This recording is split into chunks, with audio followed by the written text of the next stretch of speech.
What's up, guys? Welcome back to another video. I'm Dimitri in case you're new to the channel, and today I'm going to teach you guys how to flare. First and foremost, whenever you're going upside down, it's important that you have your brain bucket on. You don't want to be hitting your head, especially on a flare.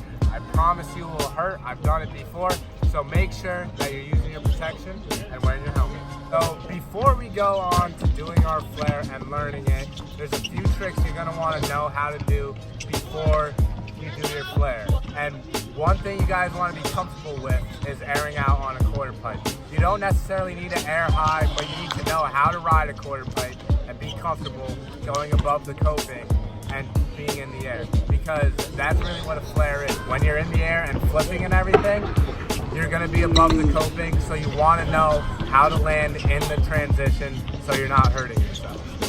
Another thing that'll be super helpful when trying to learn this trick is knowing how to do a backflip.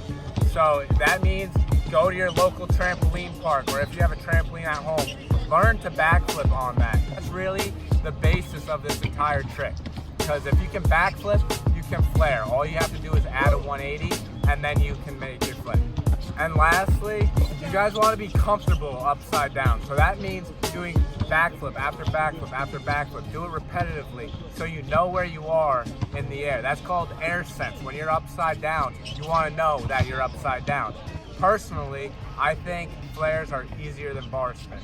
And I've been doing bar spins forever and flares forever, but because I have such good air sense and because I used to be a gymnast and I could do flips, this is a very comfortable position for me to be upside down. It's not scary for me, but that's one thing that you guys are going to want to overcome, is the fear of being upside down and knowing how to fall if you do get into a sticky situation. Now, with that all out on the table and that said, let's head over to the quarter pipe and I'll give you guys some more pointers on how to get this trick done. So let's go. So the very first part of learning to flare is finding a good quarter pipe to flare. Now, when you're first beginning, you're going to want to pick something that's about head height or a little bit less. You don't want something too small that you won't be able to flare, or something too big where if you flare, something bad could happen. So this quarter pipe right here, this is at my local park. This is just the perfect quarter pipe for it. It's not too steep, it's not too mellow, it's absolutely perfect. All right, so step number 2, you're gonna wanna be comfortable on this quarter pipe. So that means airing it out a few times, finding a good speed to approach this trick with. Because you don't wanna hit a flare with too much speed. That'll launch you too high in the air. You might over-rotate, and that would end badly.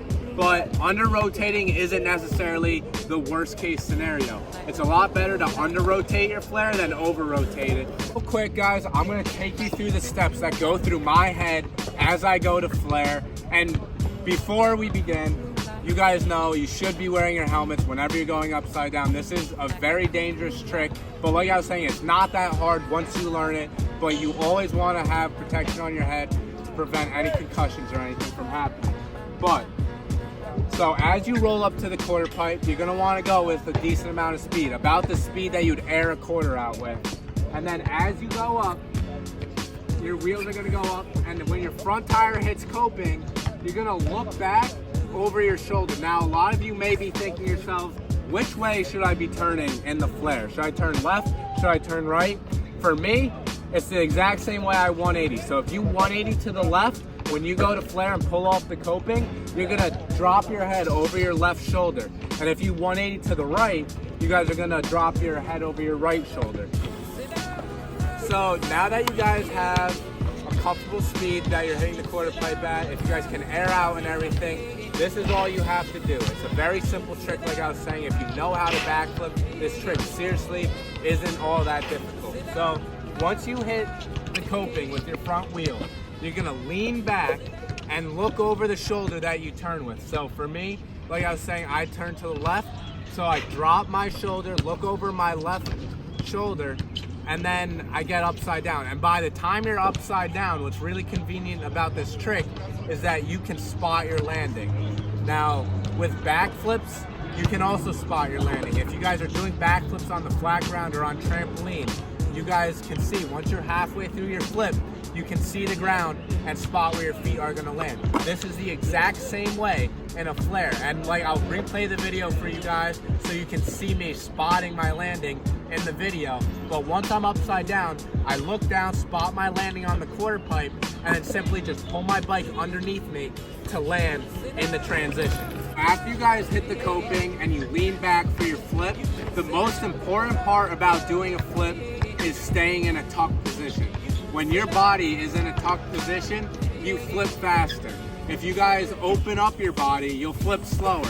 So this is one way you guys can control your flip in the air. So if you launch off the quarter pipe, right, and lean back too much, and you feel yourself flipping too much, if you're comfortable with the back flip, you guys will know that you're flipping too much. You can simply straighten out your body, and that will slow down your flip. But if you tuck your body in more, that will speed up your flip. So it's really a trial and error sort of thing. Flares took me about a month to perfect. I was either over-rotating them or under-rotating them, and I was all over the place with them. But once you learn to flip in the air with a bike, you can really perfect your flip time.